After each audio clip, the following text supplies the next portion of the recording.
everyone. Welcome to a special episode of the Happy Hour. I'm your host, Kevin Logan. Joining me, my co-hostess with the co-mostess, Dr. Kristi Winters. How are you? Oi, oi, plebs. I'm doing all right.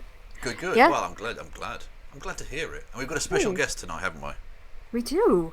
Do you want to introduce our special guest, Kristi? Oh, gosh. Well, you might know him from Opening Arguments or Serious Inquirers Only. He's been a long-time atheist. Was the man who bravely stood up in front of a room of complete chuds with back in the day with the now quite openly racist myth-informed Milwaukee. It is Thomas Smith. Hello. Hi, how you doing? I acquired some horses too that you didn't mention, but that's okay. Are you Horses just doing don't get a lot of credit. Are you doing random backgrounds now and like a cycle? I didn't want to leave the green screen because of the memeing capabilities, but there are no good backgrounds in this auto thingy. I was like, can I just get like a solid color? It's weird. Anyway, so nice to be with you, and Kristi. It's been too long. Quite, it's nice to talk to you again.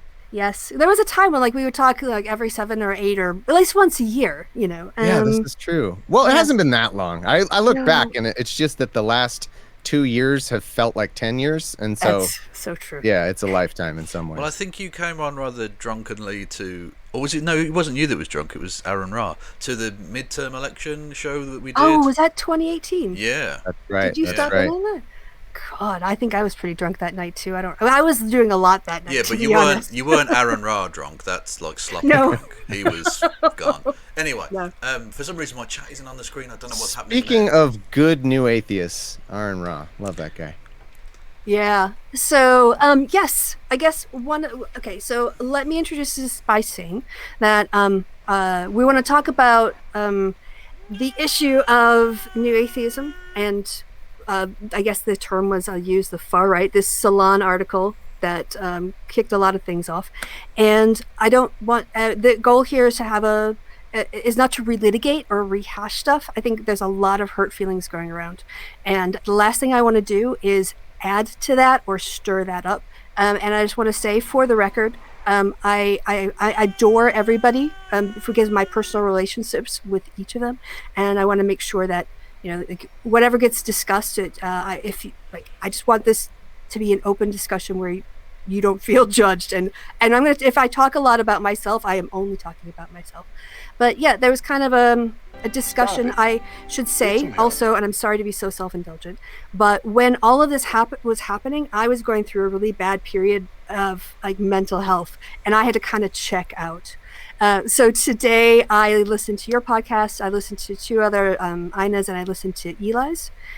And it definitely seems that people who read this headline, there was a lot of interpretations, a lot of perspectives. And so, yeah, I want to kind of talk about the difficulties of being in a mass movement like atheism, where you end up having people at such a wide range and good people fighting the good fight. Also assholes that are trashing, like the thing that you care about. And also, then we can also discuss maybe, like how to, we're all dealing with trying to get a handle on really dealing with fascism and how it appears in attitudes, right? Yeah. Shall we reference the original article and then get into that discussion? I wanted to set that up for Thomas because we didn't get too much time to talk beforehand, but I do really want to say that I care about everybody who's involved here and just set that as a guideline. So. Okay, Kristi, with those bases covered. So, Thomas, you recently, your fantastic podcast, Serious Inquiries Only, which everyone should go and follow, by the way, you did an episode on a Salon.com article. Which I'm clickbait. Put up on the screen. No, that's, the title was clickbait. The title's clickbait. It's written by Phil. Phil Torres' friend has been on the show a number of times. I still talk to him. Been talking to him through all this, and so where to even start? Because like this isn't something that I would have considered even important enough to do a show on or another guest appearance on. Like honestly, and I think that's important to say because a lot of the like legitimate criticism has been a focus criticism, like why are you even bothering? And I think that's a criticism I take seriously. But as far as the actual article goes, I feel like it's the most basic criticism one could do of a thing, which is to say, the headline, "Godless Grifters: How the New Atheists Merged with the Far Right." For one, I think it overstates what happened, and for another, I just found it odd to read the article and find that the article doesn't even try to support that claim. And so, I thought it was at least interesting to talk about. I mean, look at the Lawrence Krauss section of that article. There is not a single mention of right-wing anything. All the Lawrence Krauss stuff is what, he's a sex creep, like a lot, like a couple of the people in the article. And I just found that interesting.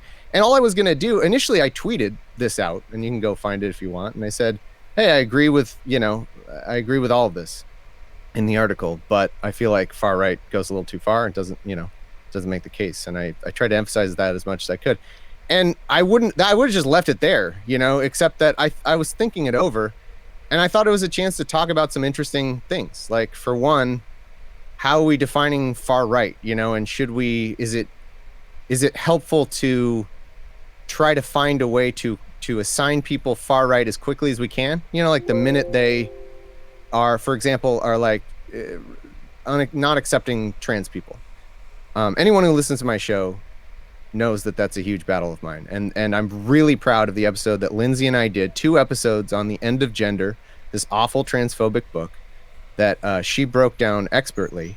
And we literally were like yelling at Richard Dawkins over this. The fact that he tweeted this out and uncritically and was like, oh, if even half this is true, then blah, blah, blah. So I guess at a certain point I have to trust that people listening to me know where I'm coming from, like they know the history and what I stand for and all that. And I thought it was an opportunity to talk about, like, how do we define far right? Who is it accurate to label people as far right? And also some historical stuff. Like, I think there's been a retconning of James Lindsay as some new atheist hero when he was not at all. It's not that important, but I just thought it was, when you do a show, because I haven't heard him. Yeah. Until CRT. That's when grievance studies, his conceptual pianist thing. Exactly. Yeah, his fraud. That's when I first heard about him. And I was really following the atheist community a lot in the mid 2010s, so. And I also find, as atheists, we tend to be interested in like some of these logical fallacies, bad argumentation things. It also struck me as sort of that when you look at this headline. And I was trying to piece together, like, how are they defining new atheists? Because I think there are 2 possible coherent definitions. You could just go with the 4 horsemen or whatever, like the main leaders, which clearly they're not doing here. Phil isn't doing here because there's a lot of other people in. Or you can define it more broadly to be like basically everyone. If you're getting to the point where James Lindsay was a new atheist that counts in this article, then I definitely was too. I was, like, I'm as prominent as James Lindsay was for atheism. That's why I could have him on my show. He was a nobody. I had a small show at that time. Yeah, I was about to say, you did have him on your show to promote an article that you'd written at the time, yeah? Yeah, a couple things back in the day before he really just absolutely took this awful turn. He was a totally different person. It was really weird. I was looking back in some of my emails with him, and it's very interesting. David Silverman was, he's another case of a person who you realize what a shit he was much later on. He's an interesting case. I was going to, there's so much to talk about here. Sorry, I could just go on forever. But the Silverman thing is interesting because I believe, and feel free to, push back by all means. But in thinking it over, I think David Silverman reflects well on the atheism community because he had to pretend to be some sort of left adjacent person, and he had to give nods to social justice in order to lead what might be the biggest atheist organization in America, which is, American Atheists. He had to pretend to be a lefty. Yeah. After the Sargon thing, he made this heartfelt statement. He came on my show and I hadn't done anything with him prior to that, but I saw his statement and, I was like, gosh, I really want to echo and kind of signal boost the fact that prominent atheists are saying this shit sucks. MythCon sucks. And he came on, he gave a heartfelt thing about how, inclusivity and like we don't allow this in our movement and the da da da da da. And then when it becomes clear that he's guilty of some sort of impropriety, I don't think it's all public, but something, and he gets kicked out of leadership in American Atheists, that's when he has to make this right-wing turn, because there's nowhere else to go. The right is the place where people, it's not only not disqualifying to be an awful person, it's almost more qualifying, like you get more notoriety on the right if you're an asshole. Well, I think the ultimate of that is Donald Trump, of course, who a lot of people, millions of them, coalesced around, and who is undoubtedly a rapist. Yes, and exactly, and I thought that was interesting. And so, in retrospect, with what some of the pushback has been, like this wasn't meant to be that big of a deal. I mean, my show, if you listen to it regularly, this is not the focus of my show. Like it hasn't been for a while. I will critique.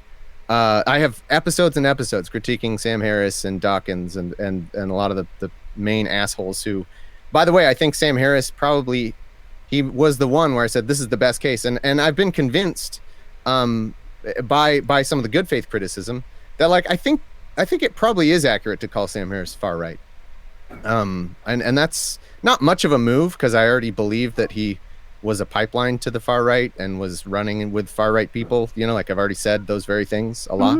But I think it's gotten to the point where I think I've realized with him, like I think the critics are right, that he is, it's probably correct to call him far right. I don't think that's at all true about the other two people pictured in this headline, Richard Dawkins and Steven Pinker, especially Steven Pinker. I just feel like if there are any reachable people, and I think there inevitably are, because I get emails from them, if there are people who are fans of Steven Pinker because, his linguistic stuff, or his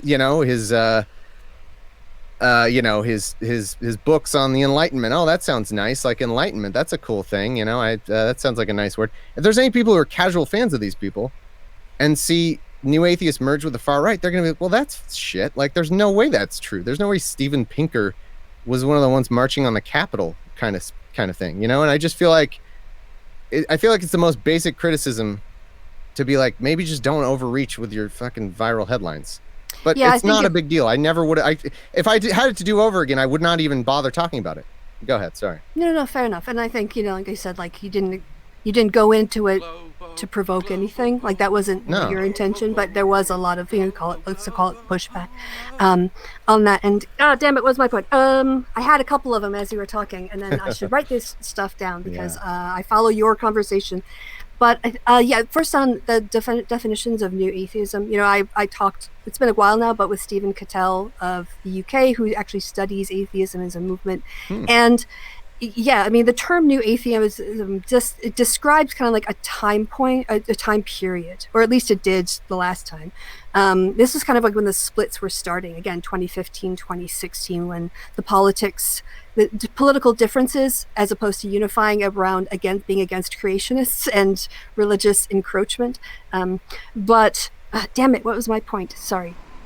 Yes, the term New Atheism, I think the headline would have said the New Atheists, who are a pipeline or merging with the new right, would have maybe been a little bit better and more accurate. I don't think any of us... Let me emphasize something. Sorry to interrupt, but the actual headline that Phil wrote this article under is nothing like the one they put there. And it's really a weird experience to be slammed when I said, I agree with everything in the article. This headline sucks. And the original article wasn't written under the headline. It was actually written under a very different headline. I asked Phil, he didn't give me permission to say what that was, but he did say I could clarify it as it didn't involve far right. It wasn't in the headline. And it wasn't written to be, and that's why the article doesn't support the headline. It wasn't trying to, it wasn't written that way.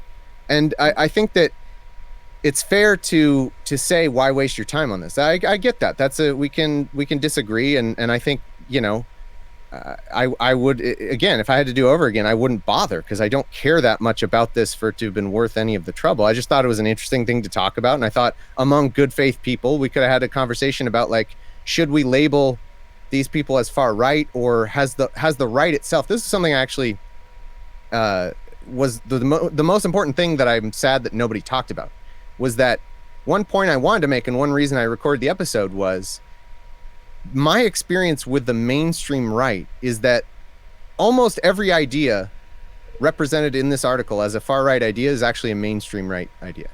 And it's fine if if people have a different definition and they want to call that far right, that's fine. But I actually wanted to point out that, like, racism is mainstream right. Like, Islamophobia is a mainstream conservative view. Anti-immigration, like all this stuff. And so for I guess in my mind, the label is more useful if you reserve the far right for the people who are marching in Charlottesville and marching on the Capitol. And I think that's a more useful definition, but it's not the only one around. And I get that other people may use that differently. I think that if you define these things as far right, then what's true is that the American right is actually entirely far right, like almost all of them. I was about to say, I don't know that there's necessarily a separation on the basis of those that tried an insurrection on January the 6th, because they were doing that in support of a president of whom tens of millions of Americans had just voted. So I don't think you can necessarily make, if that's your definition, I don't think you can make a real separation between the mainstream and the far right, because they're all essentially one and the same then, aren't they? Possibly. I just don't, I don't, then it becomes, I guess I don't tend to use definitions of words in ways that would render them meaningless. Like if you want to define it that way, then far right and right are the same, and then there's no descriptive power in far right, and that's fine. Like I'm not saying someone can't do that. I just think that perhaps it's not the most useful way to do it, and especially when we're talking. And I see it in your chat, and this is something that comes up all the time. I get this comment all the time on my podcast that people want to say, well, America is actually just further right altogether. And so the American right is the far right. That's fine. Okay, that's fine. This is an American audience. This is an article written by an American about mostly Americans, except for like one person.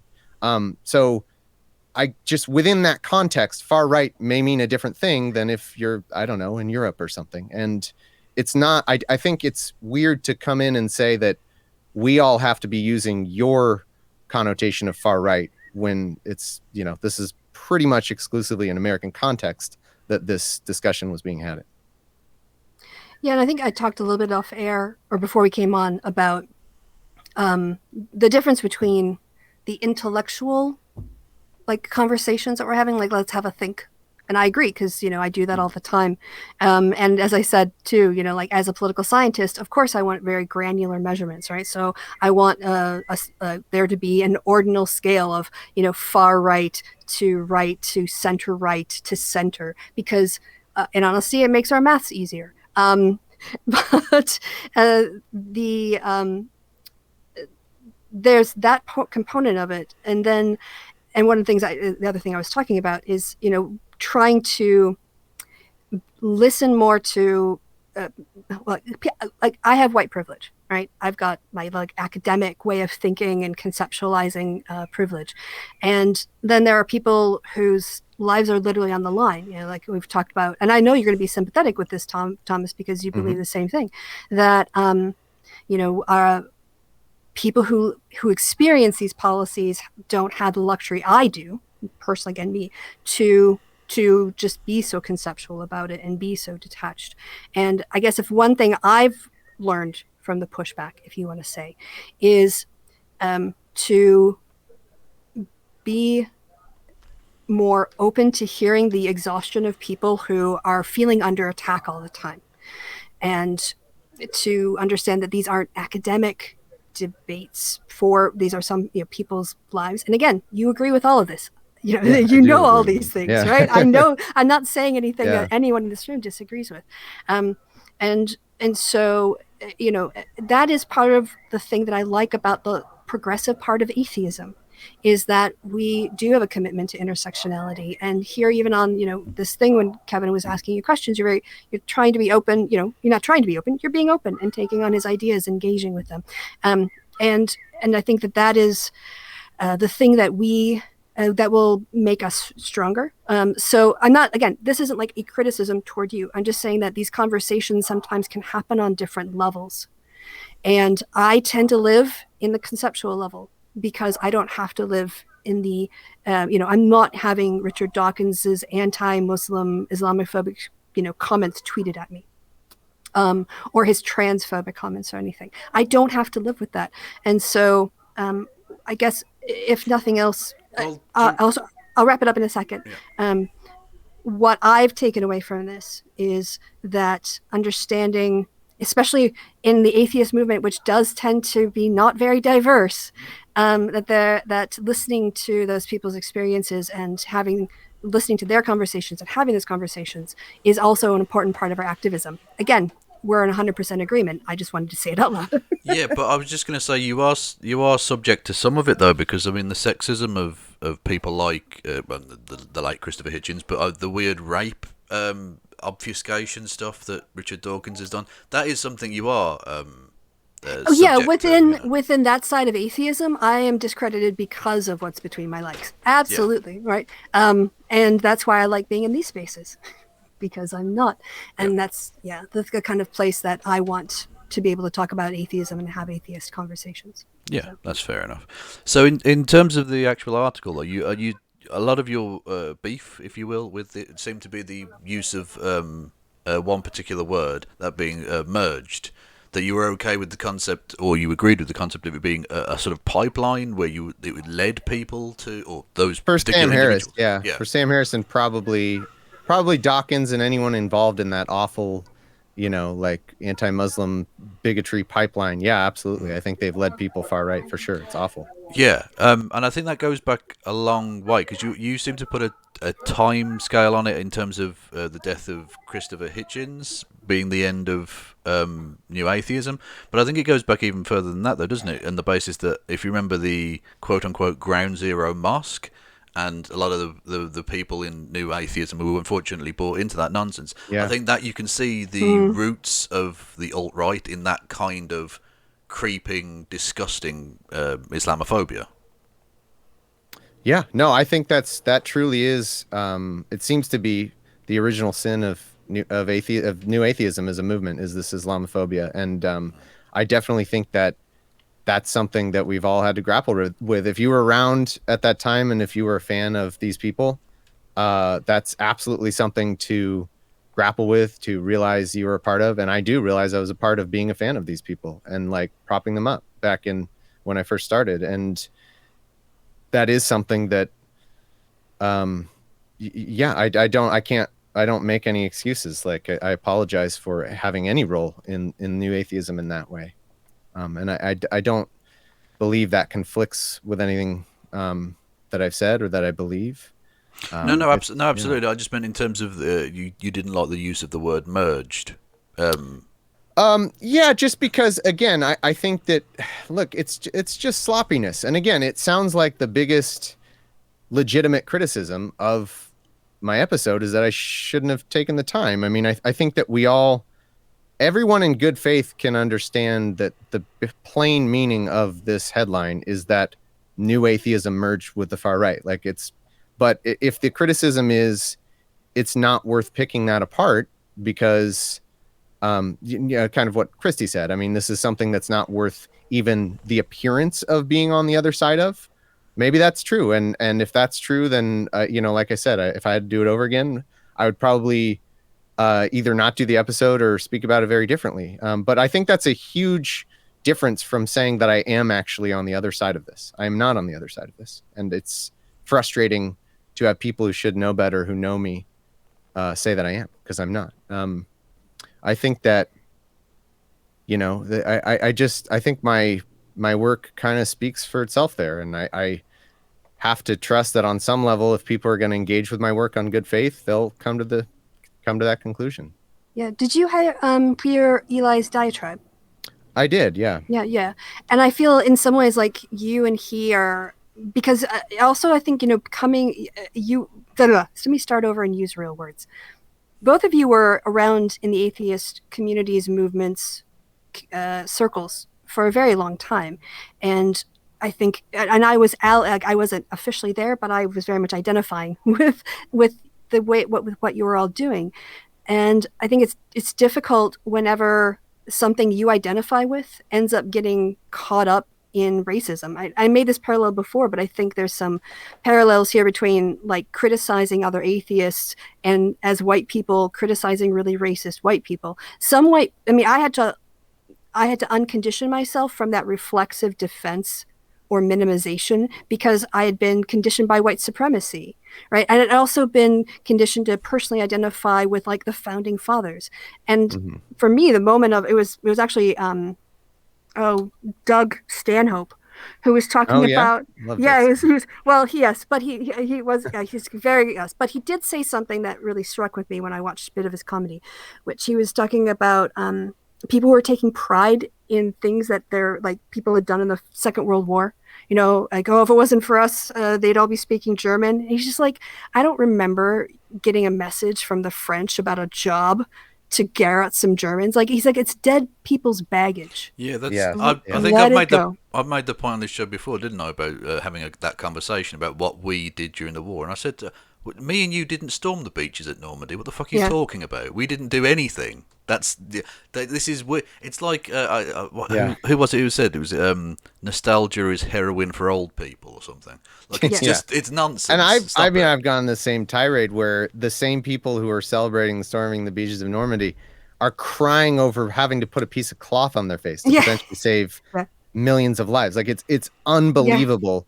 I actually saw. I know we're branching off a bit, but there was a study that I want to talk about on the show with Lindsay, who is the actual science person, expert psychologist, who's better at the science literacy than I am there. But I ran it by her to see like, is there something here? And it's a study about how the boomer generation is actually measurably far more narcissist than younger generations, and that there's like these measurements of narcissism that they go through to show that like they're more defensive about all that kind of stuff. And it just was really interesting because they are the generation that always accuses us of being too sensitive to all that kind of stuff, and it's actually not true. It's the opposite of true. Yeah. And getting back to that, when I think that's kind of where Eli was coming from a little bit. Like, he's been out there, he's been doing work. A lot of people have been doing work to be positive about atheism. And who gets the fucking headlines? Are these pieces of shit, right? It's frustrating. Go ahead. I don't want to. No, okay. And so I think his perspective, again, intersectionality, he was coming at it from an activist point of view, saying, and then you kind of made the same point that if you actually look at atheists as a group, and new atheists, are kind of like people who started being atheists from the 90s. That's kind of like when the explosion started as a movement, are way far to the left on issues. So again, to be defined by these very famous pieces of shit who have a lot of influence and are doing a lot of harm, is I could kind of like hear the frustration in his voice, because that's not how he wants to be defined. I totally agree. And that's the part that I think does motivate me a little bit to try to push back on this, because I know that there are so many people who utilize this clickbait to go after the broader atheism movement. And I think that people who aren't involved in it don't really have that clear picture of who the movement is. And again, if you are including if the article includes as many people as it does, that isn't some definition of new atheism that is constrained by anything that makes any sense to me. Like, if new atheism is all these people, then it's also the entire movement. I mean, a lot of these people, again, weren't particularly big in atheism in the critical 2006 to 2010 period that was like peak new atheism. So it's not just an uncharitable reading, I don't think, to say that this is being broadly applied if you look at the examples of who they're applying it to. And I guess the way it gets me, and the way that it motivates me to at least say something about it rather than just not bother, which again, maybe I shouldn't have, but is that, when you meet the actual people who are still doing atheist activism, it's heartbreaking to have all their work erased in this way. It's frustrating. And I feel like here's what I feel. The least we can do, or the least someone like Salon could do, is just be slightly more targeted in their viral headline. Like, is that hard to just say like how these new atheists became a pipeline to the right, or like, is it that hard to do? And I know it's a minor thing, But this whole thing is a minor thing, honestly. I don't think anybody really disagrees about that much. I mean, I've slammed these very same people for almost everything that is in this article. Well, I've already, let's go ahead. Well, as always, it's a perfectly reasonable in many respects piece of journalism ruined by clickbait editors doing their nonsense. Yeah. Which is really frustrating, because I think there is an interesting discussion to be had. I mean, Kristi have tried for many years now to try and expose the ways in which certain shitbags have tried to, whether knowingly or unknowingly, I suppose in some cases, push people to that far right place. I think it's really destructive and cancerous. And I think it was Eli that made the point in his diatribe thing that atheism goes beyond just the philosophical notion of whether there's a God or not. That social justice should be a part of that. That the part of the reason that religiosity is so toxic in many respects is because of the bigotries that come along with it, and that's what should be fought against. Yeah. Yeah, go ahead. I mean, I gave a talk once, actually. I just was going to say that. I mean, maybe not atheism, but at least humanism, I do not believe is compatible with anything the right is doing. I mean, I don't think it's compatible with the state of my country right now. Like the awful injustices, racism, income inequality, just all this. Humanism is not compatible with that. And if you call yourself a humanist, I don't believe you unless you're out there trying to help, the slightly better than actually the notably better side win these political battles. And that was what really, I guess, took away any sympathy I had for a lot of these right-wing assholes like Sam Harris and others, was, and not just them, like the atheists that harassed me forever, the shitlords after the Sargon thing, where I really lost any sympathy for this, Enlightenment values thing, is when they utilized those Enlightenment values kinds of things to argue in ways that enabled the right, which then enabled fundamentalist Christians to be in control of our Supreme Court, which then enabled the biggest encroachment on religious freedom that we've ever seen in this country. The fact that that main issue, if your only issue, for some reason it shouldn't be, but if your only issue was religious freedom and actual separation of church and state, you should be doing everything you can to get Republicans out of office. I mean, it's just not even close. Yeah. And I think you've seen that to a degree where there's an overlap between those who went down that pipeline from atheism, where they're now starting to agree massively with fundamentalist Christians and indeed fundamentalist Orthodox Jewish people in terms of the Israel-Palestine thing. There's a lot of crossover with the far right atheists and the far right religious crazies as well. It's an odd alliance, but it's very much a part of things.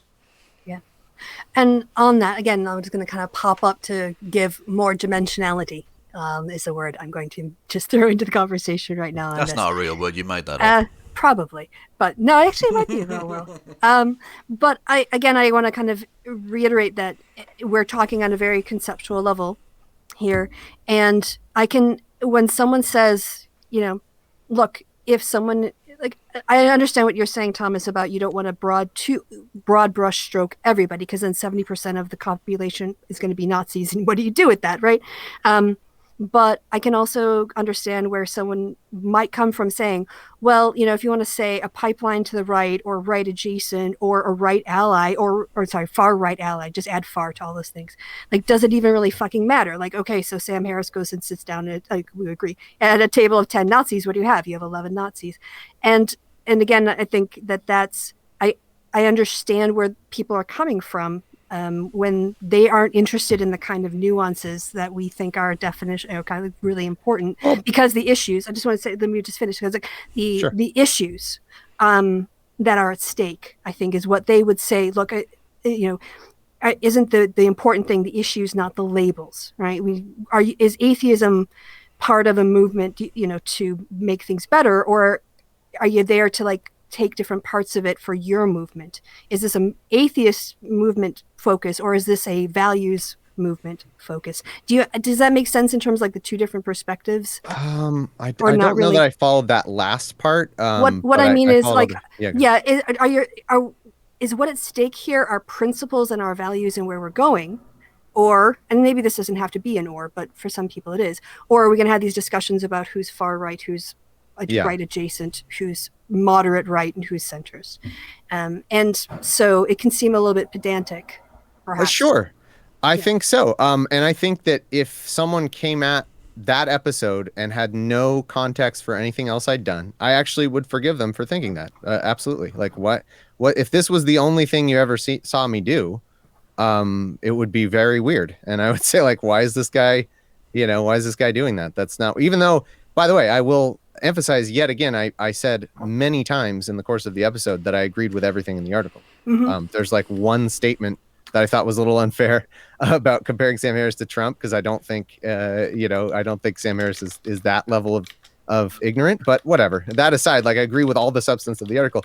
I took great pains to say that. And so, and I shouldn't even say took pains. Like I just believe that. Like I emphasized it because I believe it. But I think, again, when you, and you guys might relate to this, when you're someone like me who has done a weekly podcast for 10 years, I guess it's easy to assume that, and you've seen your listening numbers stay the same for forever. It's the same. You assume it's the same few people listening to your show all this time. And I guess in my mind, it was like, well, I can take a moment after I've done so many hours of bashing these assholes for these very things that are in the article to say, while we're criticizing them, let's just, use accurate language for the sake of many things. I mean, for one, just being accurate. And for another, I think there is actually, and we could talk about this separately. I think there's a legitimate tension between making moral statements that I think are very important, about, like, these beliefs are awful, these beliefs are far right, and morally I'm totally on board. There may be a different persuasive case, though. There may be a case to be made that for persuasion purposes, you would want to try to not lump some people into the far right if you could help it, because I think that will make it harder to get them back. And I think that's borne out by a lot of the emails I've received. Like a lot of the people that I've pulled back from the IDW would have been people that this article, by its logic, would call far right, but I don't think they were. They were people who had a few centrist or IDW sympathetic views that I've pulled them back from, and I'm proud of that. And I think that so we can have that conversation. And again, I delivered this episode in the context of now, between the two shows, that when I renamed it 600 episodes of show, like it's a lot. And if no one had that context at all, I get why they might think it was pedantic to spend any time on this. I actually get that. And that's why maybe I should have, I would have done things differently. Well, but for anyone who knows me, I'm not criticizing you as pedantic. I'm just talking, I'm not saying you were pedantic, by the way. So I don't want you to take... I think you were representing that argument, and I'm happy to respond to that criticism. I didn't take it personally or anything. Don't worry. Okay. Yeah, well, I was going to just make the point, allied to that you made the point about what's the point of the article, like who are they trying to win across? Is it necessarily the job of the journalist or the opinion writer to win people across necessarily? Does there have to be activism behind it? No, I agree. Fair point. I think what I was trying to express there is, what are we gaining by sharing this? If we already all agree, then we already all agree. That's fine. I don't think those are the people that I'm worried about. No, I hear you. And again, Phil didn't write this article to be that way, and so I would say that he did make every effort to be accurate and support the claims that he was making. And the title and headline that they slap on there, I think, undermined what he was doing. I don't know. It's No, I think that's right. Framing, when you go to an article with expectations. Yeah. And then it's Again, something else. Just look at the Lawrence Krauss section and imagine if somebody is not totally familiar with all this and they're reading this with the thesis statement, these people merged with the far right. Like, yeah, this just describes why he was canceled from atheism, which is a good thing. I'm glad he was. I was part of that effort, a small part of that effort to get the word out that this guy is a creep. Yeah, it's literally the entire Lawrence Krauss bit is just that's all it is. He was friends with Epstein. He's a creepy dude, which is undoubtedly true, Yeah. but isn't far so right. is Bill Clinton. Yeah. He's a creep ass rapist. Bill Clinton is. I don't think it's accurate to call him far right. That's weird. Yeah. I don't know. Again, it's the kind of thing where the focus criticism, I accept that criticism, and I regret that the focus on this led some people who maybe weren't familiar with me to believe that I was protesting too much about new atheism. And I regret that. And I would do it differently if I had to do over with. I think if you look at the language I used, I was multiple times emphasized that I agree with all the, especially like the Dawkins section. I just was like, I absolutely agree. This is totally right on. Like, he's awful. Like, and so, the focus criticism I think is legitimate, and I accept that criticism. But in terms of, the actual criticism I was making, that this article doesn't support the headline and it's kind of clickbait crap, I mean, I think that's inarguably true. I mean, whatever. It's why it's a weird topic. Go ahead. Yeah, I seeing, I was thinking a lot about how there are parallels in my life between embracing atheism and letting go of the indoctrination I'd had of religion, and the same thing with the indoctrination I had with white supremacy. And I think too that when white people talk about, and unless a lot of like 99.9 or 99.5% of these shitty atheists are white people, that we are in a position of being able to talk to them, and they will show us respect in a way that they won't show people of color respect or trans people respect. And so sometimes I think, from listening to other people's perspectives, that willing, like, that's so won't somebody think of the white people? Like, the intention is like, I don't want all white people to be like this. I'm just going to use white people instead of atheists, but I think you see the parallels. So I'm going to, that work that you're doing is important to pull people over from the IDW, right? But on the other hand, that kind of, for some people, can look like you're dipping your toe.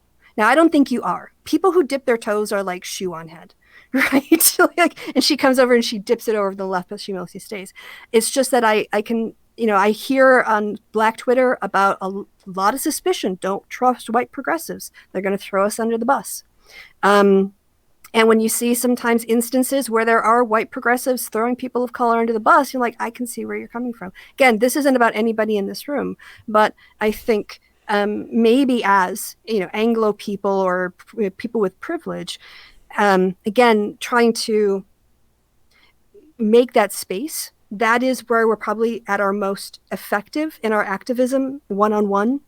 But it also means you got to kind of hold the door open for some potentially shitty things. Does that make sense, or do you think that that's not an accurate assessment? No, I think those are all things that I too try to keep in mind in what I do. I agree. I think it's there are challenges. There are people who are going to look at maybe some of the things I've said in that way, and that sucks. And I have to do my best to recognize, like, I'm not always perfect in how I say things. I think I'm very imperfect in how I express things. But also B, that the people who are looking at what I'm doing in good faith, I think I have to trust that they'll come to the right, or at least they'll come to the conclusions that I would agree with. And if they don't, I don't know what to say. I mean, I'm not sure what to do about that. Again, I think, I want to come back to something that I think actually is important in this. The people who I think are the most gettable, and again, you won't hear me soft pedaling any of this on my show to try to reach out to awful people. No, that's not what I do. No, and I want to speak specifically on anti-trans stuff. I want to just take that for example. I'm incredibly emotionally connected to that issue. It affects me a lot, as I think you can hear in the episodes I've done. It's very personal for me, and that's a battle I want to fight. I want to move people away from anti-trans bigotry if I can. I want to do everything I can to do that. And I think there are people who want to call, I don't know, IDW types or those types far right because of their anti-trans views. And I get that, morally speaking, where they're coming from, but I think that's a case where I think it's really ultimately going to do more harm than good. And I can't stop anybody else from doing it. But me personally, I would rather try to treat those people as reachable. Like, here are the facts about trans healthcare and like what trans people actually need and what's actually happening. Here are the facts about this, and the science quote unquote science you've been sold about this is wrong. I want to treat those people as not far right, unreachable people, but potentially reachable people with one, like a hypothetical person, one very bad set of views that's built on ignorance. And I have reached people through that method, and I want to keep trying to do that if I can. Yeah, I do a slightly more aggressive way, which is, I put CRT Defender in my Twitter handle. And when people come to give me hate, I ask them questions like, oh, what's your source for that? Where did you get that information? Have you heard this definition? Here's Tim Wise. He's white. You'll listen to him.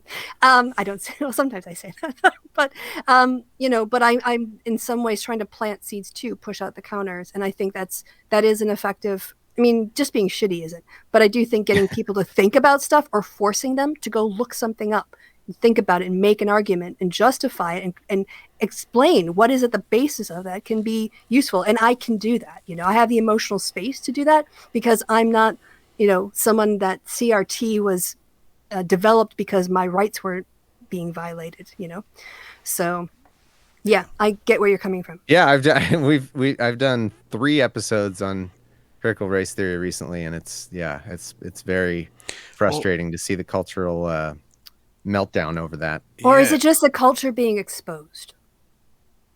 It's just a white defensive. Yeah, it's just a white defensive response. They don't understand it. They just want to not have to think hard about our racist history, I think. Yeah, I was going to say, to broaden the conversation out, what do you make of the weird moral panic about CRT in, specifically America? Aaron is winning. Aaron is winning the framing discourse wars here. You used his phrase moral panic. I see him, he's using it in almost every tweet. He's really pushing this framing, and it's working. Well, it is. It's no worse than the satanic panic, really. Yes. It's just a fake version of a thing that doesn't exist to scare weird boomers. And the funny thing about CRT, and I'm sure I'm not telling you guys anything you don't know, but it's like actually an admitted moral panic. Like Christopher Rufo literally tweeted like, moral panic unlocked, achievement unlocked. It's amazing that it can be that deliberate and yet they still all go for it. It's really sad. Joy Reid just ripped him. Yeah. Somebody asked in the chat, where am I doing these episodes? There are 2 opening arguments episodes. One was on critical legal theory and how that led into critical race theory. And the other was we interviewed an academic who actually teaches critical race theory or things related to it, because it's not really like it's not like a subject that you teach necessarily. It's more like a framework, I think, for understanding history. Yeah, and so we interviewed somebody over on Serious. Yeah, that's the obviously the dishonest nature of it all. Like James Lindsay literally saying he wants to frame it so that everyone, when they hear critical race theory, that's just instantly it's negative, it's bad, it's wrong. Yeah. Oh, that was Rufo, wasn't it? Yeah, that was Rufo. I think I'm sure Lindsay did too. Yeah, exactly. Yeah, they both. I think they were. Although I actually think Lindsay wouldn't have made a statement like that. I could be wrong, but I think Lindsay tries to buy into his own bullshit more and wouldn't make an admission like that. I think that's my impression of it. I seem to remember him doing so, but I could be wrong. I could be wrong. Yeah. Can we just do a little comedy break here, because we've been pretty serious for a while? That's okay. I just sent Kevin a very silly video with James Lindsay, and since we're talking about the axe dancer, karate one, you've seen his axe dancing? Oh, of course. Okay, so I found this on Twitter. Yeah, this is. I need to do a specific tab for this one and I hadn't seen this one before. But this is just a bit weird. I don't even know how to describe this. Right I know. That's how I reacted too. Like, okay. Oh, this is weirder. I got an axe. You do. You do have. I've actually got 2 of them. I love that you bring a phallus to every conversation. Axes are phallic. That's a new axe. What the fuck? It is That a new looks- axe. Is it brand new? I mean, it's a Improving training axe, quality so of- it hasn't really seen any action other than James Lindsay. swinging it around.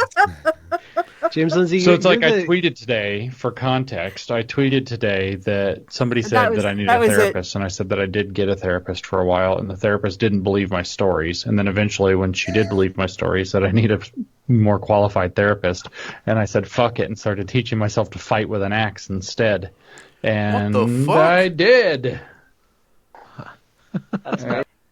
I was Fight really your mental health problems with an axe, everybody. Great message there. yeah. I was really more for the axe. An axe is a phallus. Well, there's so much to unpack. There's the weird phallic thing, which, Yeah. I mean, why are you waving it around then? That's just a bit odd. And secondly, yeah, the idea that, well, the therapist didn't work, so I just started chopping shit. What the fuck? That's such an odd... There's so much virtue signaling manliness among Yeah. right-wing men. It's really funny. And that's getting back to atheism. I'm sorry, but that was like the most frustrating thing to me entering the atheist movement was that so many people, the vast majority it seems, or at least the ones that had YouTube videos and were loud on Twitter, it's as if they just went, okay, God doesn't exist, but they didn't think about any of the things that God underpins, like unjustified hierarchies and sexism and homophobia. They didn't unpack. They're like, oh, well, yeah, hierarchies are still okay. Yeah.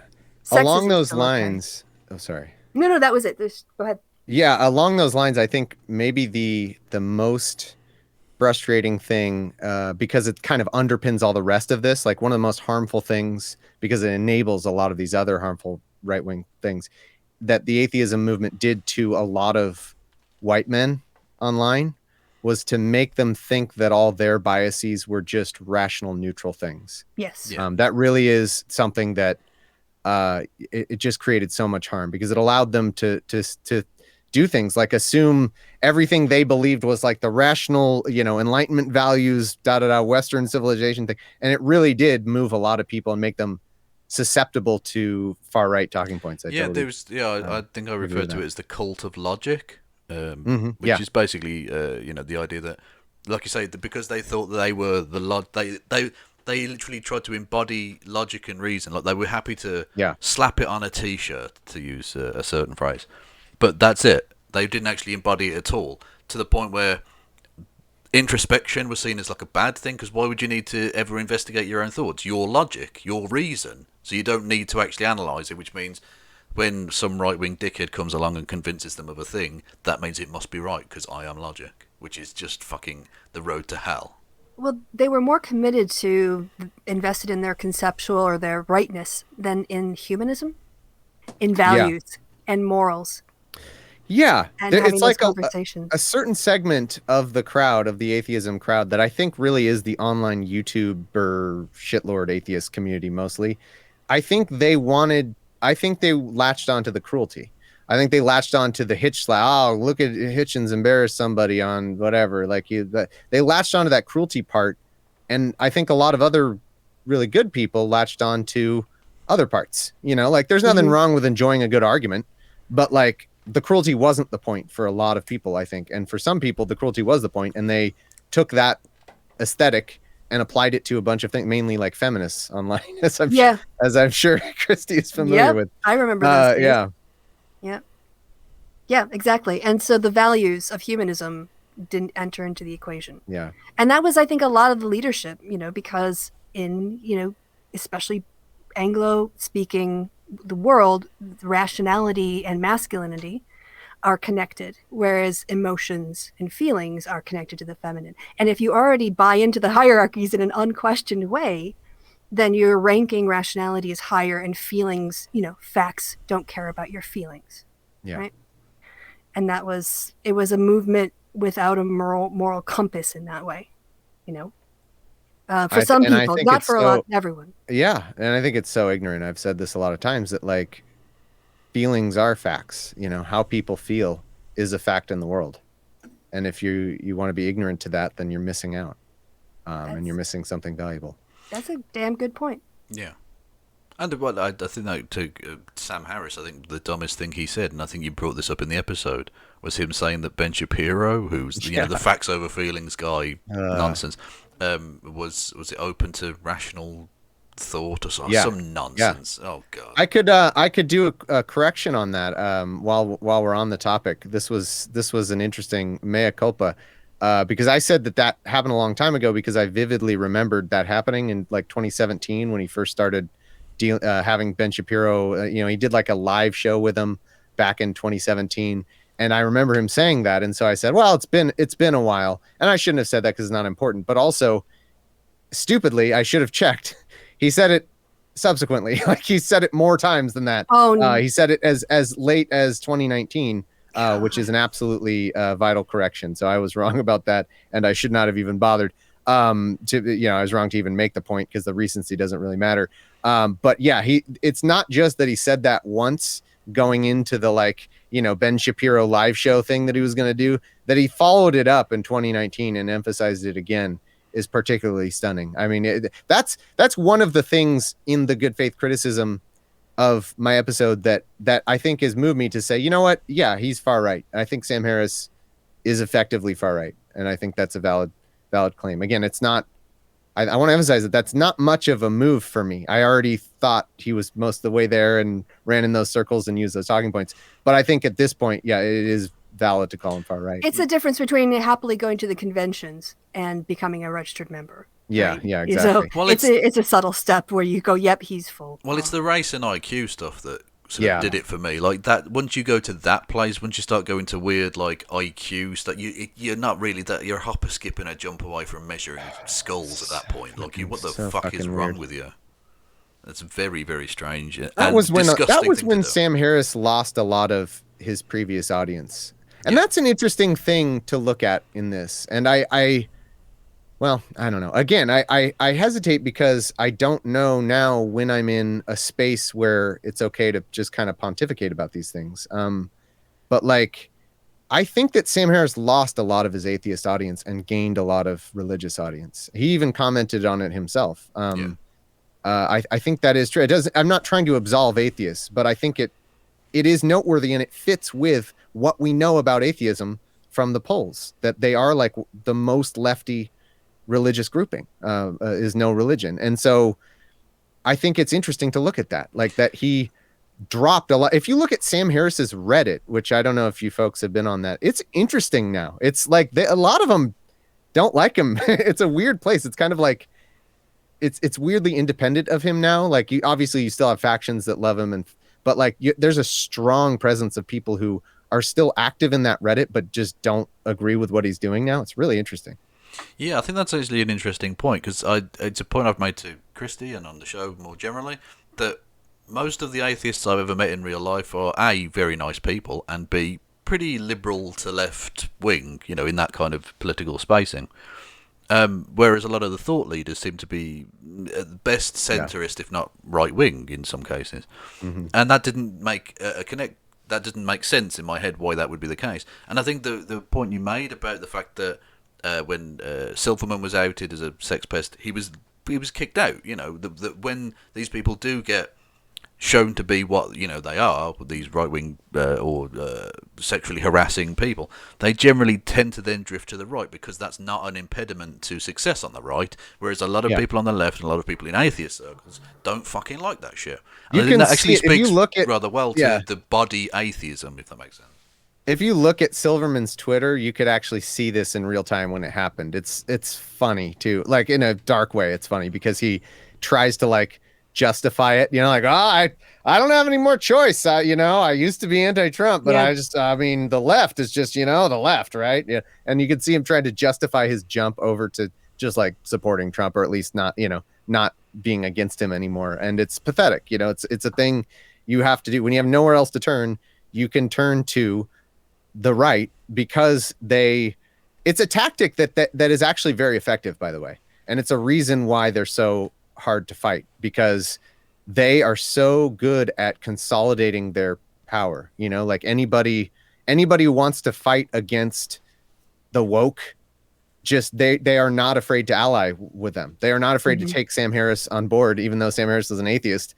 they're not afraid to just launch James Lindsay into prominence, despite him being an atheist and all the things he used to say he believed. They are not afraid to just consolidate power in that way, and it's very hard to fight against. Look at Milo. I mean, it literally took him his comments defending the sexual abuse of kids. Yeah. Before CPAC uninvited him. That's the line. I'm just because you brought him up, I just want to point out that I had a very small part in his downfall, and I'm very proud of that. Oh, yeah. Thank you very much. I think it was funny to see what the lines are, and again, when I say funny, I mean in the darkest possible comedy.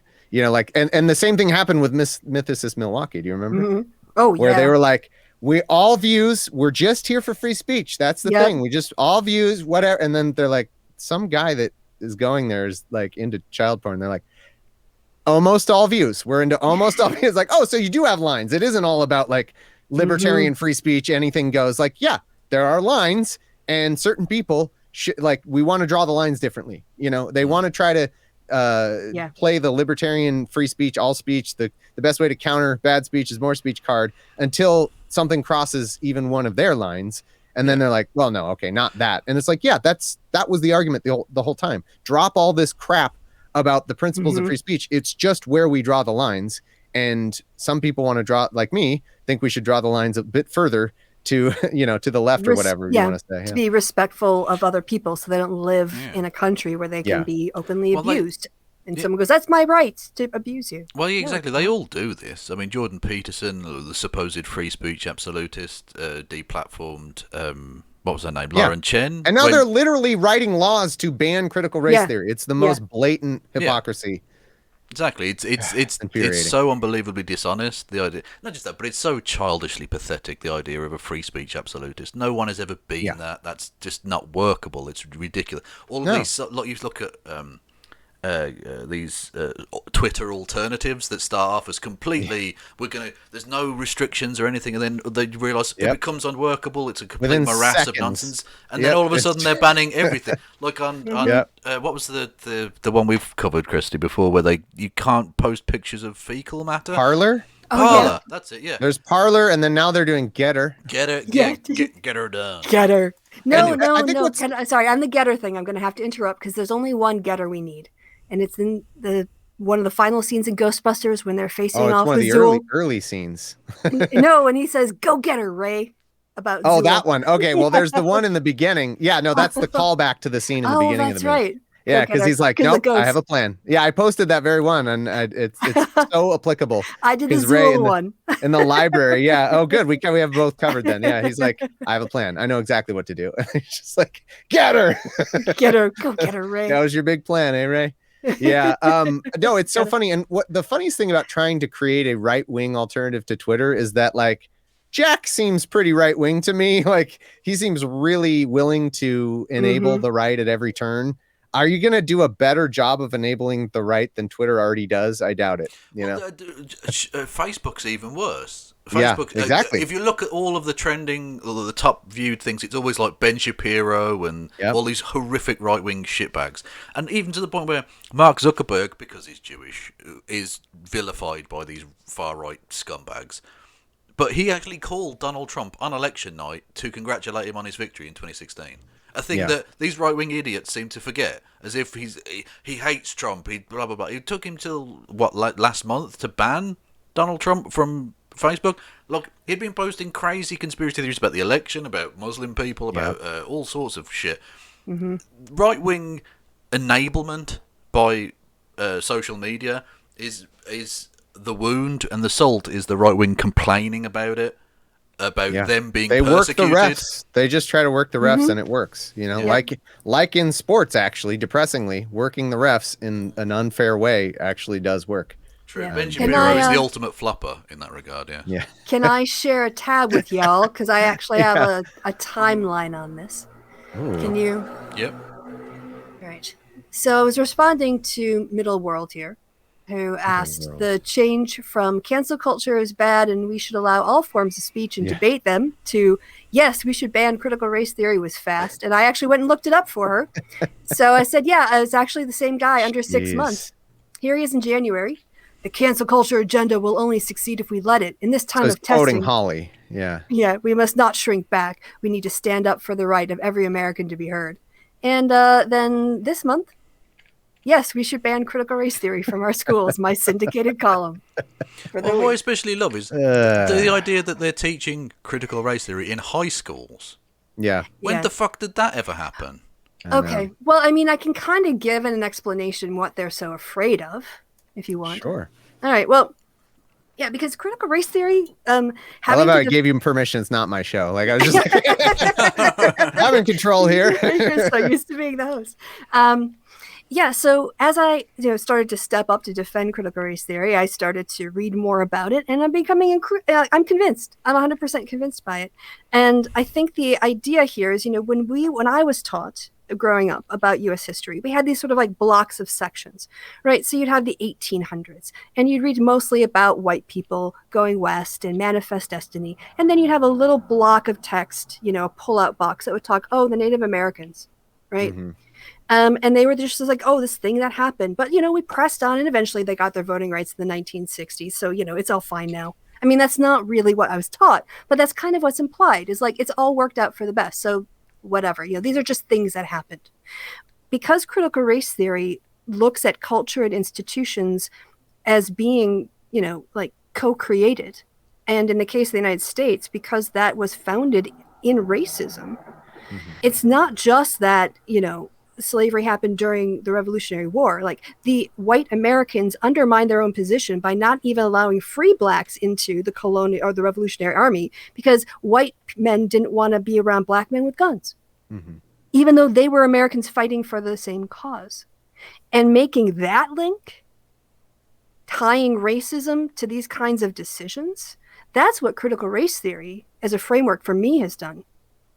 Right. And when you start teaching kids to put not just, 1 and 1, but 1 + 1 = 2, this happened for a reason and it kept happening. And white people kept letting it or creating it. They chose this. They shaped the country to be this. That makes a lot of people who want to believe that white people are the chosen of God in America is, like in Israel, like I think it was Boebert who was saying America and Israel, the two countries chosen by God. Right, that breaks down that narrative because now you're talking about all the shitty stuff white people did to get all their money and get all their land and get all their wealth. And that's why we have 12 times as much wealth in white families as black families. Yeah. And when you realize that this is your family, my family benefited from the Homestead Act. My ancestors benefited from stolen land. And am I thinking now about when I in my will to will that back to Native peoples? Fuck yeah, I am. I might not get the land. I don't know. Like how my dad decides to apportion it out is ultimately his decision. But would I feel like, would that be a way to make up for that? Yeah, I would. Yeah, what you said earlier, it's on one hand, it's laughable that critical race theory is being taught to kindergartners or whatever. But on the other hand, the principles are important. And it's not that we need to teach critical race theory to our kids exactly. It's that critical race theory enables us to take a more accurate view of history, an actually factual, accurate view of history. And we should be teaching an accurate history to our kids. And so I guess in a weird way, the ignorant people are right that we should be teaching critical race theory to our kids, but not really like the theory per se. Like, it's more like the very valuable and accurate contributions to history or ways of looking at history that critical race theory has sort of enabled and has brought to more prominence. That absolutely should be taught. We got to erase these stupid narratives about the pilgrims and all that stuff you just said. It's a joke. The narrative we're given. Yeah. And there's one, if people want to check out Opening Arguments, that one I found really interesting because a lot of critical legal studies and critical race theory is a meta question about what we're teaching, what we're including in things we teach. And I found that very interesting because the critical legal studies movement took a look at, okay, in these legal classes, in these law classes, we have case books and you have case history. And what people choose to put in those case books is a reflection of ideology. It's not a neutral choice. White people like to think all that is a factual neutral choice. Yep. Oh, we're just, here's the cases, facts. Hey, but it's not familiar. A neutral choice. And they pointed out how some of these cases that were incredibly racist, like very racist decisions that the Supreme Court came to, early on, that they just aren't being taught, or they're like barely a mention, like, oh, and then there's this long case, and that's a very valuable insight. And it's like I said a minute ago, what drives me nuts about it is that's becoming more accurate. That's not like introducing ideology to the whatever. That's like, no, this is giving you a more accurate picture of history, of law, of, all that kind of thing. Well, that's the point, isn't it? That's why the right wing are so fearful of CRT, is because they don't want an accurate portrayal of history, because they know then their mindless patriotism bullshit, which they use as their kind of bread and circuses thing to trick poor people into voting for obviously counterproductive policies, would go away, because people would realise, oh, maybe America isn't just this perfectly pure nation. Maybe there are things that we should analyse and change in a way that doesn't feed into conservative narratives at all. Yeah, and it's ridiculous that, black kids, Hispanic kids, kids of Asian descent have to go outside of public schools to learn about the true history, learn it from their families. And white kids. They too, shouldn't right? have to go outside the mainstream either. It should just be the mainstream education. But all the moral panic is really, it really comes down to, we don't want to make the white kids feel bad. Yeah. That's what the objection is. They don't care about the other kids. Yep. Right? Yeah. There's this covering language that I'm noticing all the time now that we as white people do. It's especially bad, I think, in the media and on Twitter. But when someone who is well-meaning said, when Trump lost, I thought more Americans would figure it out. And I was like, no, you mean white Americans. Other Americans got that shit figured out, but you just use this term American when you mean white.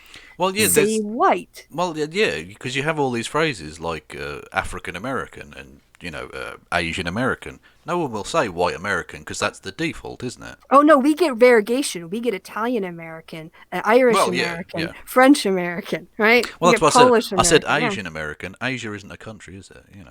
There are lots of different types of Asian American. No. But like Europeans get these specific nationality. I'm agreeing with you, Kristi. I'm suggesting that the homogenization of Asian American, the conglomeration, isn't fair.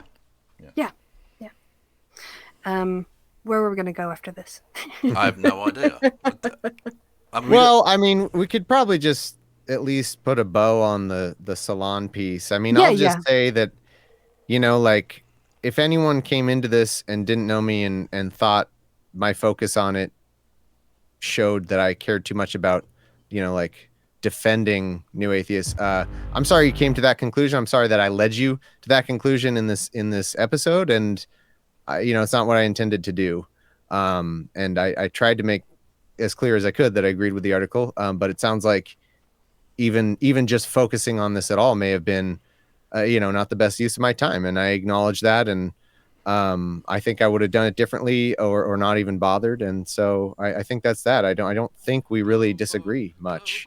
I also just thought it was interesting to talk about some of the new atheist history, and to talk about whether or not it's effective. I said this is why I actually did talk about it. Again, I think it is a worthwhile conversation to talk about which labels are effective when. I'm not prescribing what everybody needs to be saying when they say far right, but I am suggesting that there are ways to use these labels that might be more effective if you are trying to persuade people. Maybe you aren't. Maybe you don't care about that, and that's fine. Maybe you are making moral statements, which I do as well, and that's fine. But in my experience, it would be more effective to try to mitigate some of this awful harm by trying to get some of the reachable people. I'm not talking about the race scientists. I'm not talking about the far right, actual far right people, but the people who have bought into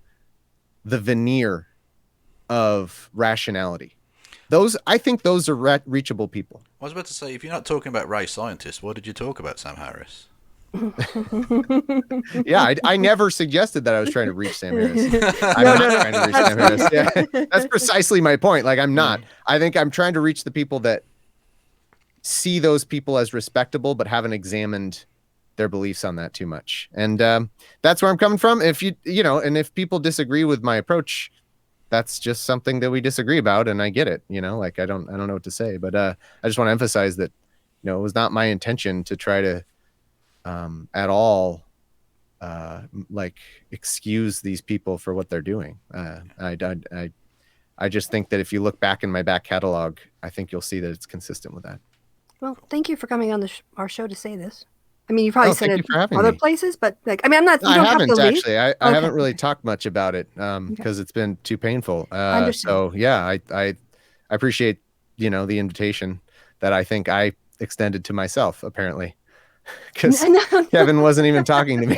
He said, "Come on." I wasn't going to bring that up, but I originally because I thought, well, I was in the tweet, and you're like, "Oh, let's do a show." I'm like, "Okay, sure, yeah." No, well, I thought Thomas was like too big a get or whatever for this tiny little show. Absolutely not. So I was just saying to Chris yesterday, "Come on and chat," and Thomas was like, "Yeah, I'll come on and chat." Well, I didn't ask, but awesome, yeah, cool. I think this is another thing. I think people vastly overestimate the reach of my show for some reason, and I don't know why that is. It's a tiny show. I think that is another part that's weird about this. When I'll get like accused of doing all this damage with my broad-reaching show. It's like nobody listens to my fucking show. It's like the weirdest thing. I mean, a lot of people listen to opening arguments, but that's a totally different thing. Like that's a law show that has nothing to do with any of these comments. But I don't know. Yeah, Weird. well, I don't know. I guess I guess. Also, your thanks clout for telling him that, seems- Kristi. Dickhead, what are you doing? What? I didn't say that to him. You must have told him. Whatever. No. No, I do appreciate the conversation. It was a lot of fun. Yeah, So thanks do for you coming wanna? on. Yeah, I mean, you don't have to leave. We're gonna talk shit for a little while, and at least I was gonna show a kind of funny Eminem parody thing that I found. Depends on who you're talking shit about. Well, we have bookmarks, and we usually rip on racist bigots when we get some good clips. And there are a lot of like cat photos and animal photos. If you want to just try for like 15 minutes.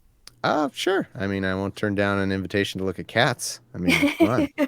Oh yeah, I might get some Roy cats on screen. Well, I've possibly. already shown Rory. Rory Katz has been on. You missed it. But okay, you were. Oh, yeah, I don't think we can see now. Yeah, because you turned off your screen, so I have to bring him back. Well, no. but- Well, I turned off the screen. Because you wanted to share a thing, didn't you?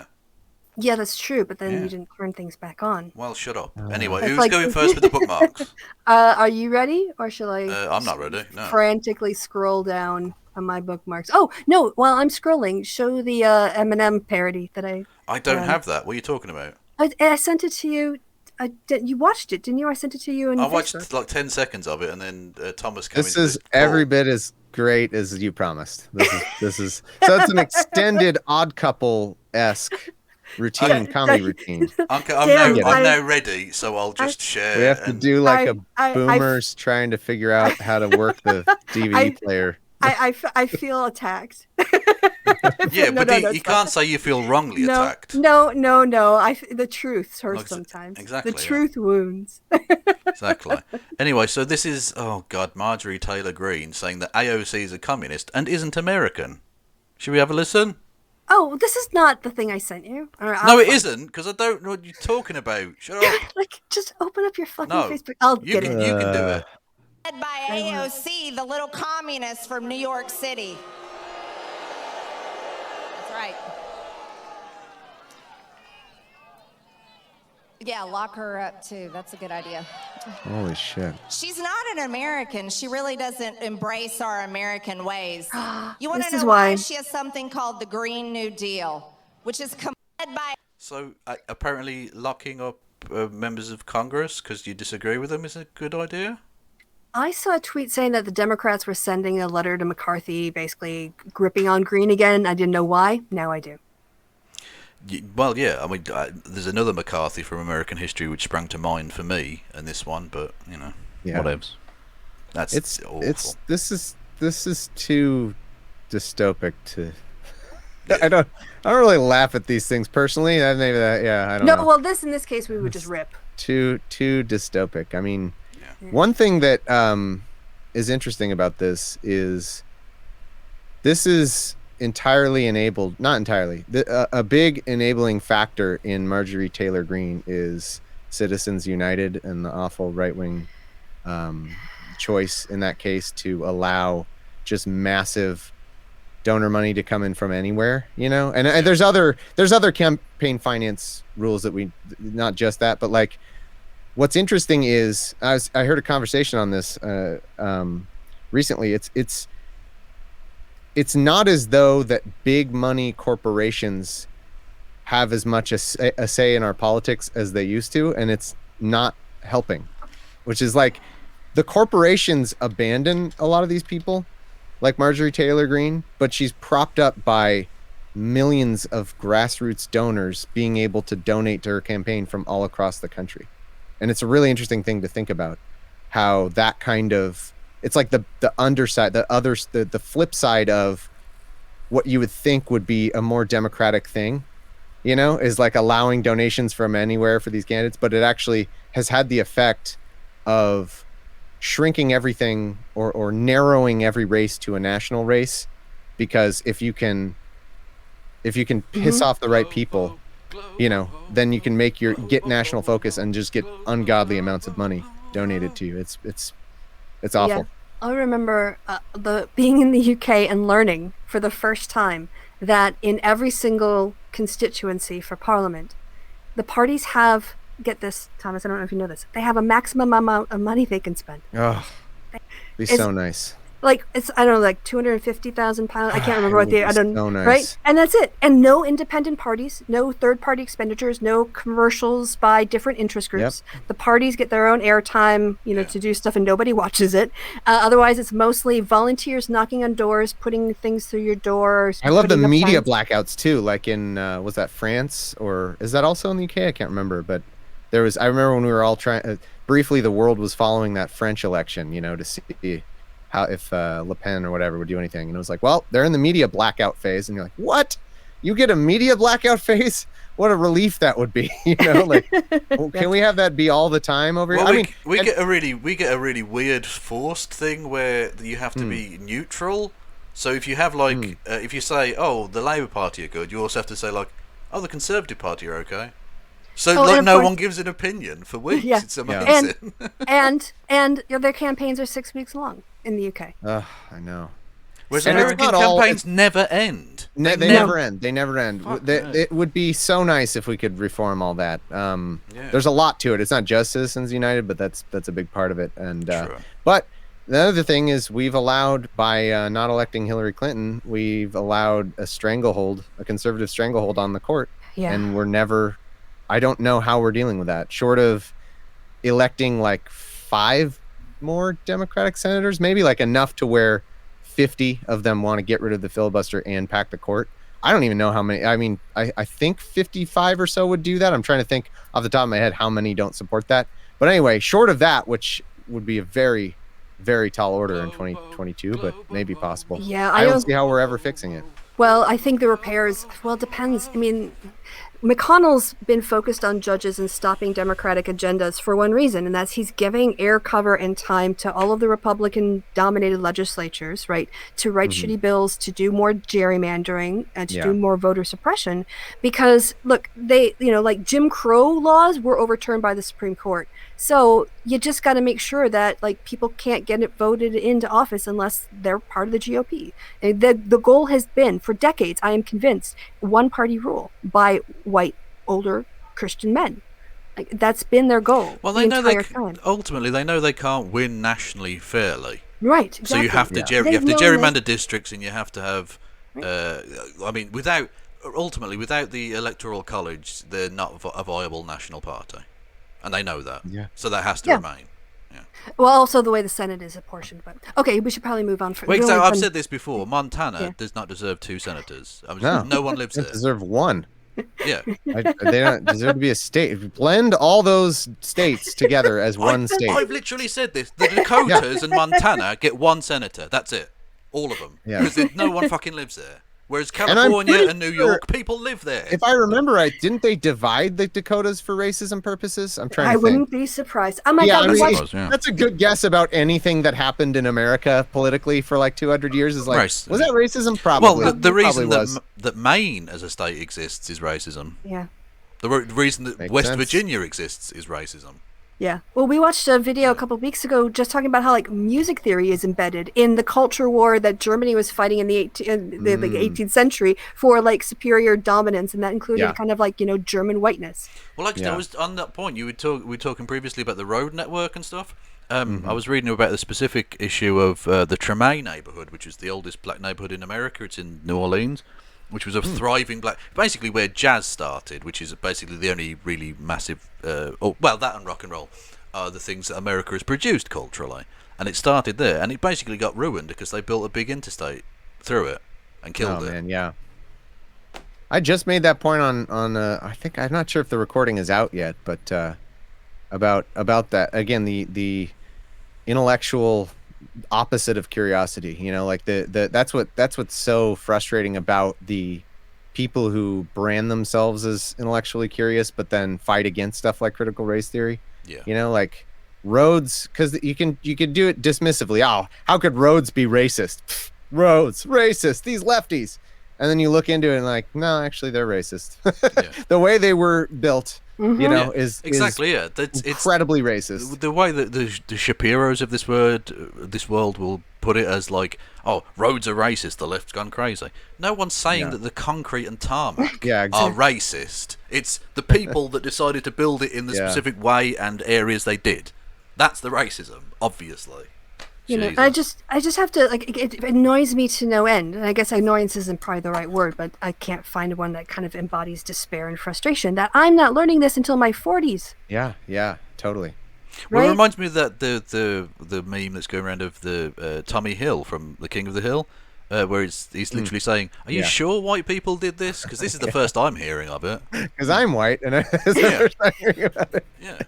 Like it's true. That's a joke that they made. It's not even comedy. Yeah, that's 20 years ago, but it still works now. Yeah. Yeah. It's wow. Anyway, moving on to something slightly more ridiculous. This is Michael Higgins, who's the president of Ireland, which is not the main dude. That's the prime minister. Anyway, this is a recycled joke.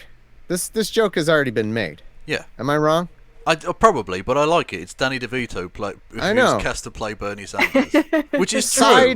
Side note complaint, it sucks that like on the internet you can find a good joke from anywhere from like a month ago and just make it again, and it often gets shared more than the original, or like depending on whom. It's must be frustrating to whoever came up with that joke originally, unless somehow it was this person, they're just re-upping it. Could be. Maybe. I don't know. That's when I saw it. I mean, there's a reason it's going viral again. It's because it's spot on. Like it's exactly true. It is true. Or he looks a little bit like old Frodo. Maybe. Like it more in the books? Or like... Well, in the movie specifically, but yeah. I mean, that's just an actor. I'm trying to think. Which Ian was that? Ian... Mick... Holmes. No. Ian Holmes. Holmes, yes. He's so great. God, that guy. Oh, Rudy. Oh, Rudy. Yeah, I mean, I don't even know where to start with Rudy. Let's just play the clip, I suppose. The whole thing in New York is sickening. It's really an investigation in search of a crime. She ran for office as a headhunter. She ran for office. She had only one campaign slogan: "I'm going to get Trump." She didn't even bother to say what she would get Trump for. It wasn't as if like when Trump said, "Lock her up," this that I'm going to go after. I'm going to go look at him and find a crime. Don't worry. That is outrageous, Steve. That's outrageous that the left, the liberals in this country, can let that happen without understanding that's pretty much a destruction of our civil liberties. That's going after tax fraud. Investigating crimes now is a civil liberties violation. I heard on the news people say, "Oh, well, if Alan Weisselberg is only charged with stealing like less than 100,000, he won't do prison time." Why not? Yeah. People go to prison for stealing cars that are less than $2,000. Why don't we have police Wall Street the way they do communities of color and see how much money not just Wall Street? And I'm sure I'm just adding to again things that you already know, but just that I've learned lately. They're fun to emphasize and fun in the most depressing way possible. Again, stuff like wage theft. That's the one you see around, and like it is amazing to think about it. Like when someone is a felon or ex-felon, in this country, it's like, well, most often demographically, that's going to be a black man who, was started off arrested for some petty crime, and that follows them forever, that they're an ex-felon. Meanwhile, if you do wage theft, which is a massive crime that's going on, like the dollar amounts you see estimated wage theft by just not paying people what they're due, like just, total corrupt thing. That you get like slaps on the like couple slaps on the wrist, and then you might have to pay the money back, here and there. It's that really is a racist discrepancy in how we deal with and think about crime. Yeah, white people basically buy their way out of prison. Oh, I'll just pay a fine. And I mean, Warren made this crime point is too. far more harmful. That wage theft is far more harmful than marijuana possession. Yeah, I've said this before. The odd person who games the system in terms of social safety nets is a tiny fraction of the money that gets stolen from the public purse by tax evasion. Yeah. But which one do they go after? Yeah, there was a study done about who gets audited by the IRS, and it's not rich people. No. Sorry. No, it's just like that's not where the money is. That's not where people have the sophisticated lawyers who are accountants who are helping them write things off on their books. Well, it's this. I mean, like fucking Amazon. Not only do they not pay tax, but because of tax incentives from certain places to build warehouses, the American taxpayer pays them. Yeah. Talk about Wisconsin. It's what ridiculous. Well, no, they'll do. Those bidding wars are just the most. Again, talk about dystopia. When it's like, the cities are bidding for the Amazon location. The Amazon fulfillment station, whatever the new thing, and so they promise them just millions and millions of dollars of tax rebates and all other benefits that the city's going to provide to try to get them there, and it's just so depressing because, like you say, you end up paying them to employ some of your citizens for dirt, not enough money, and you're just subsidizing it through other means. The American taxpayer is paying Amazon to force people to piss in cups. Well, the workers in that city are paying taxes to the company that's short shrifting them on their pay. Yeah. Madness. Oh, racism. Well, so this is all about right, one more. Oh yeah, no, that's fine. Well, actually, this is like an English thing. So if you want, hey, you can understand. You can explain it to me. It'd be interesting to understand. European Championship soccer's happening. England are doing very well. No, just kidding. There's been a lot of stuff about them taking the knee before the game and fans booing and racist nonsense around that. And it's basically only because of one black guy, Raheem Sterling, who's the guy that you can see in the picture there, that England are doing anything. He's been vilified because he's an uppity black man who dares to speak his mind for years. And now because he's doing really well in the tournament and all the rest of it, the Sun newspaper, who all publish these headlines saying he's a greedy... Oh, God. But basically, they might as well have just used the N-word because that's exactly what they mean. And now they're all like, oh, he's fantastic, isn't he? He's wonderful. Oh, my God. You slimy bastards. This just makes the point about how sports doesn't help racists see the humanity. They just see black bodies. Yeah. Right. Yeah. Or they do the exception, like the, you're the good one. Exceptional. Yeah. What do they call that again? I'm blanking. I don't know. It's the model minority myth. Like they do that thing where it's like, oh, well, this person... See, they're fine. So why is everybody else complaining? And they use that to be even more racist toward the broader public. True. Yeah, I got that a lot in taxis because when I was doing focus groups around the country, I had to take a lot of taxis because I was traveling a lot, and I do basically free focus groups by asking them about the election and taxi drivers. Not the most; they're not voting green, most of them. Well, to be fair, they drive, so I mean, that makes sense. So they would get going on immigration. And they'd hear my accent, and they know that I live in the country because I was at Essex or whatever. I'm doing my degree here. I'm living in Colchester. And they go, oh, but not you. You're okay. Right. Well, you're a white one. You're allowed, yeah. Exactly. Yeah. Like, you speak English, just there. I can understand you very easily, and you don't, I can try to relate to you, and it's nothing culturally different, so you're okay.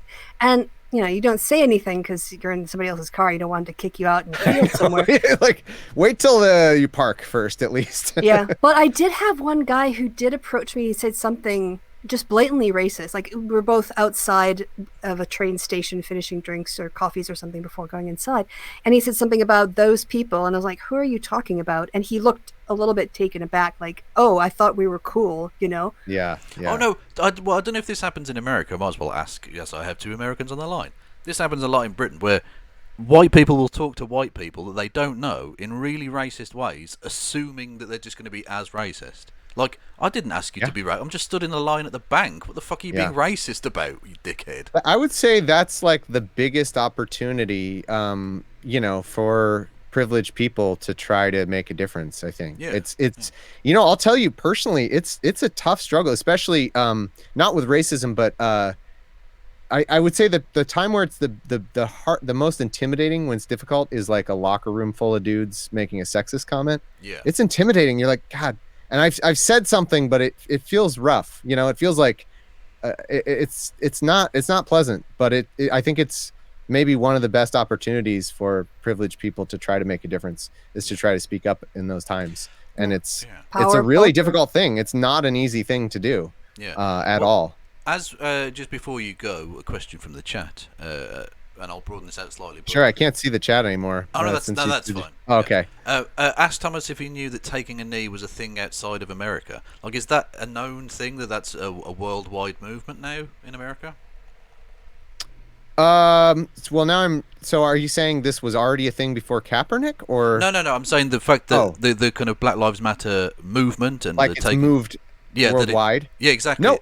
I actually I hadn't been aware. I don't follow soccer. If I did follow soccer, obviously I would have been aware of this, but I just don't. No, I think Americans haven't really taken notice of that. If I speak for the typical ignorant American here, I didn't know that had gone worldwide. I didn't know. Okay. Oh, that's interesting. Yeah, they have a pretty active anti-racism campaign that runs on and off, basically, kind of when it pops up when fans become shitty. But yeah, this time the controversy has been about players taking a knee. So yeah, it's been very global grim to see some of the. Well, we had an American Olympian. Conservatives tried to cancel that Olympian. Did you see that? Yeah, I did see that. Yeah, when he faced away from the flag or something. I didn't actually read into the story. I just saw that they were trying to yet again cancel someone. The party that opposes cancel culture. Yeah, but never really did. All right, last thing for me. I watched a PragerU video on get politics out of sports. Oh, God. And I covered that one, in my series, yeah. They did another one. They released something very recently. We'll have to take a look at that. Yeah. Okay, or maybe it's a re-release. I don't know. But in it, they're like, "Oh, look over here at these, black athletes who participated in Hitler's Olympics and showed American spirit, and Jackie Robinson." But they didn't mention the Black Panther salute. I was like, why would they omit that one? I was like, because you see, in the other ones, those black men, their bodies were used, and then they went back to a segregated America. And we never hear about who they are as people, right? Well, Jackie Robinson wasn't able to talk back.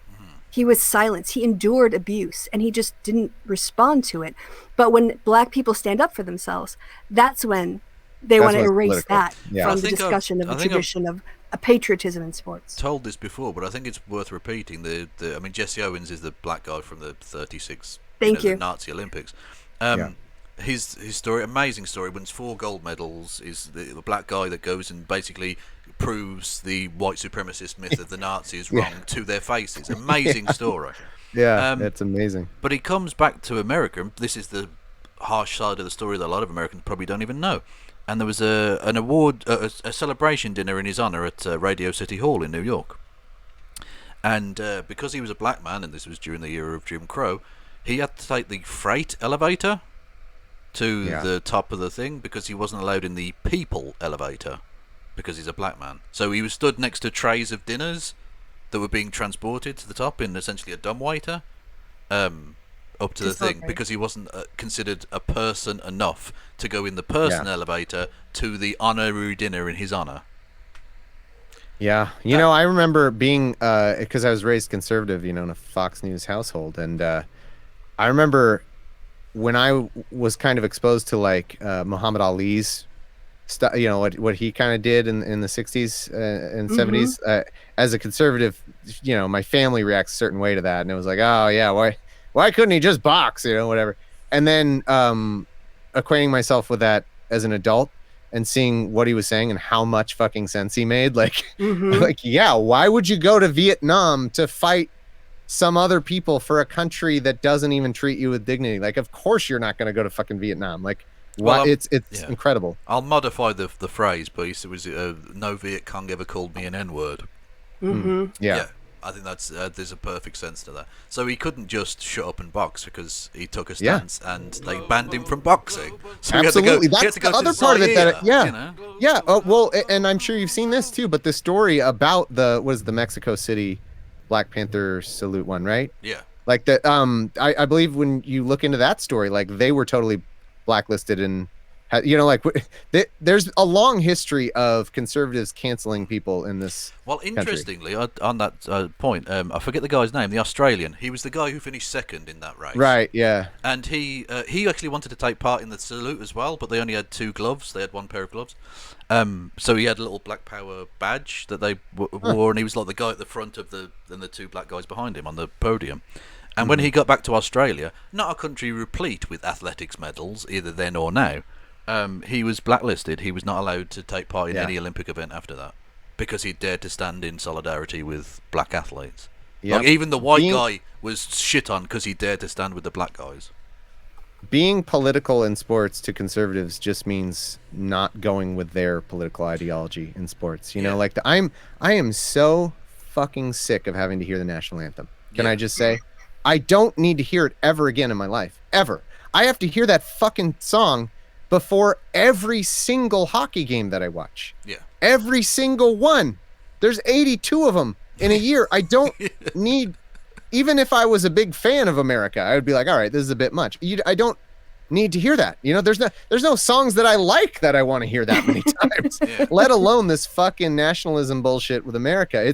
That is not a politics-free thing. Yeah, that's a political statement. They say keep politics out of sport. All I want is the national anthem, a big American flag on the pitch, maybe a flyby by the fucking Air Force, and a military appreciation day where they'll do a giant flag in the football games where they're like the flag will be the whole fucking field. Yeah, but keep politics out. No of it. politics. Yeah. What are you talking about? Our city paid with tax money to build the stadium, but keep politics out of sport. Fucking Christ. It's incredible. It's incredible. All right, Thomas, anyway, Thomas, thank you for joining. It's a conversation web. It's very difficult to get out of. So I know. It's a lot of fun. I could talk with you guys all day. Thanks again for the invite. I appreciate it. Well, thanks for coming on. And if you have any excuse to have me on your show again in the near future, the answer is already yes. Yeah, we got to figure something out for sure. I am all for that. Sounds good. Cool. All right. We're going to keep talking shit about bad people and having laughs. So, all right, catch you later. Bye.